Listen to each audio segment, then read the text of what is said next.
Yeah, I mean, we all know PDCA. Well, I mean, I put an I in front of that, and that first I there is actually identification. You cannot plan to do anything unless you don't know what you're planning for. So I think that where the real cost savings are, I mean, I believe in quality not as a cost, as actually as a cost saver. And I believe it's also a cost reduction at the same time, Of course.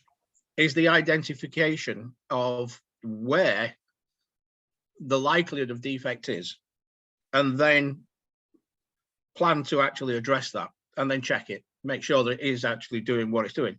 So I think that when you're looking at the cost of quality in generally, I think it's the wrong term. I think that this is a fundamental issue that the quality industry has got.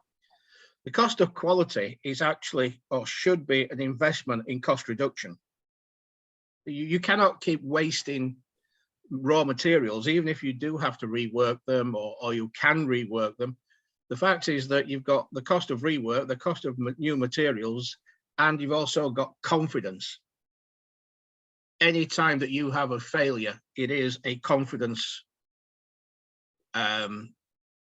kick, basically, because how assured are you? And remember, what we're talking about here, in all three of us, is quality assurance, not quality control.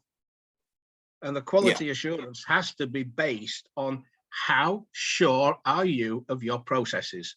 There's only one way of doing that, and that's to test them. There's your investment. And then putting things in place to actually, when you do find that there is an issue or an error, is to put in, for example, poke-yoke on things of that nature, where you say, okay, let's remove that likelihood. So again, you can actually, if you have a streamlined process, which is proven to be working in a zero defect environment, you are actually saving money. So how much are you saving? What's the percentage? Well, it depends on what your scrap rate is. It depends on how much time you lose by putting things right. Yeah. And that is, I mean, any operations manager can tell you how much per hour he should be producing.